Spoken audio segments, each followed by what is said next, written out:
Sex. What comes to mind when you hear the word sex? Am I allowed to say sex? Yes. Is oral sex considered sex? Yes. Can I get pregnant? Yes. Can I catch an STI? Yes. Why is it that pregnancy and STIs always come up last, or sometimes never at all? Maybe this will make you change your mind. Did you know that over 75% of Canadians will get one STI in their lifetime? Did you know that 85% of women who have sex without a method of birth control will get pregnant within 1 year?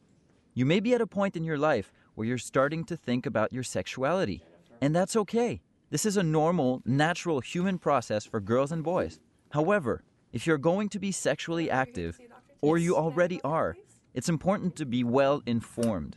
Talk to a healthcare professional to discuss things like birth control and preventing sexually transmitted infections, or STIs for short. Hormonal contraception, like the pill, the patch, the ring, the shot, is the most effective way to prevent an unplanned pregnancy, but there are other good choices as well. Condoms are the only way to protect men and women against sexually transmitted infections, and they also prevent pregnancy. Hi, Jennifer.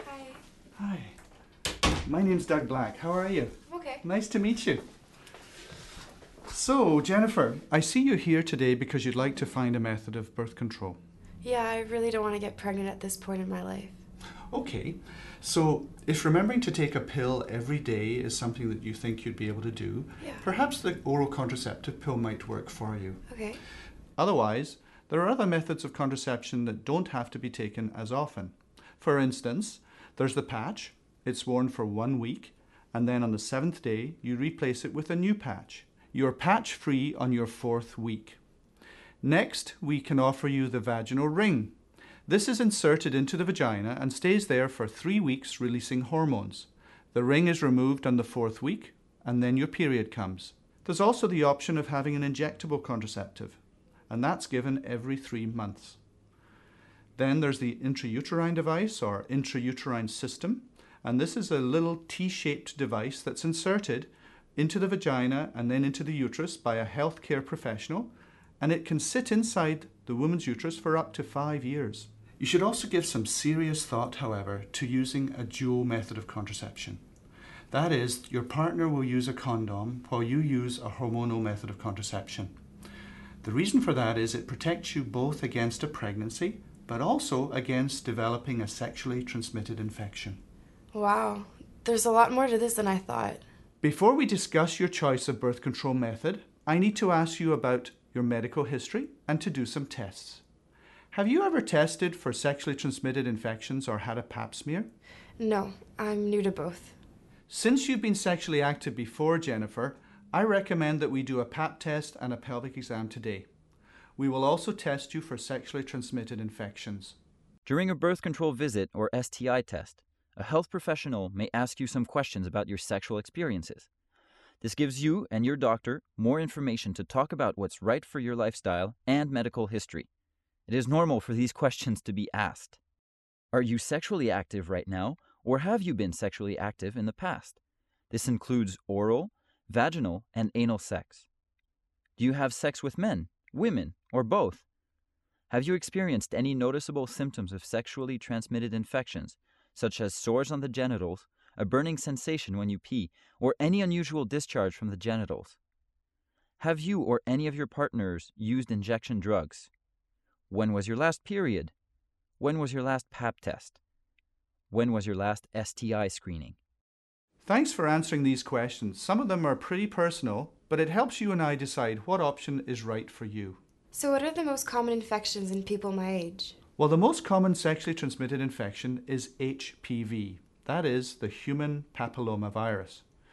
Genital warts are the only visible symptom, but most times you never know you even have it. But with a pap test, a doctor or a nurse can check the cells on a woman's cervix and see if there are any abnormal changes that are caused by cancerous types of HPV. There's also a vaccination now that can protect you from HPV, and we'll talk about that later. Genital herpes is another common STI that can cause blistering sores, but often has no symptoms at all. We also see chlamydia in many young women, which can be easily cured with antibiotics. but very often there are no symptoms of chlamydia. And if there are no symptoms, it may be left untreated, which can cause infertility. Sexually transmitted infections are tricky because individuals can display no symptoms for weeks, months, or even years after the infection. They're hard to spot, so you could get one and never know. That's why using condoms consistently and with each sexual partner helps to prevent catching and spreading of STIs. Well, I have a boyfriend, but he says that he doesn't like to use condoms. The decision not to use condoms is your decision too. If both of you decide not to use condoms, it's a good idea for your boyfriend to make an appointment to get tested for sexually transmitted infections first. And remember, even if the two of you test negative for STIs, you'll both be protected only if you stay monogamous. That is, no sex with anyone else except each other. And if either of you do end up doing something that you didn't plan to do, use a condom. Should we move on to the STI test now? Sure, that'd be fine.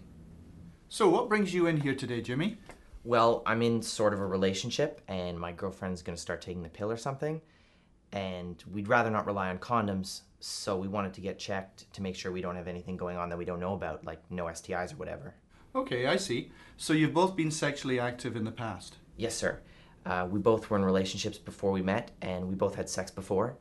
I've always used condoms, but I'm not a big fan. All right. Well, the way this works is that we start with a visual examination. Have you had any burning when you pee or a discharge from the penis or seen anything unusual like bumps or sores? No. Sometimes STIs don't have visible symptoms, so I'll need a sample. In the old days, they would put a swab in the penis to take a culture, which can be a little uncomfortable. But today, most places use a urine sample. You'll need to provide a urine sample to check for infections.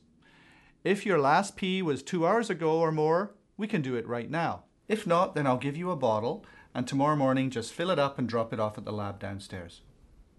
Depending on the types of sexual activities a person's been involved in, swabs can be taken from other parts of the body that may have come into contact with infection. For women, a vaginal swab is used to test for infections, especially if there's an unusual discharge or visible sores in the genital area. This procedure may also be done during the Pap test. A person who's been on the receiving end of unprotected anal sex might require an anal swab. Some STIs can be transferred from one person to another through oral sex. When that's a concern, a swab may also be taken from the back of the throat. And lastly, a simple blood test can be used to detect some STIs such as HIV, hepatitis, and syphilis. All right, Jimmy, you're all done. Your results should arrive in about 3 weeks. We'll call you only if there's something you need to know. No news is good news. So the way this works is, once you decide what method of contraception you want to use, I'm going to write you a prescription and then you're going to go to the pharmacy and pick it up. I'll first of all give you 3 months as a trial, and then you'll come back and see me, tell me how things are going, and then if everything is working out okay, I'll write you a prescription for the rest of the year and you can be on your way.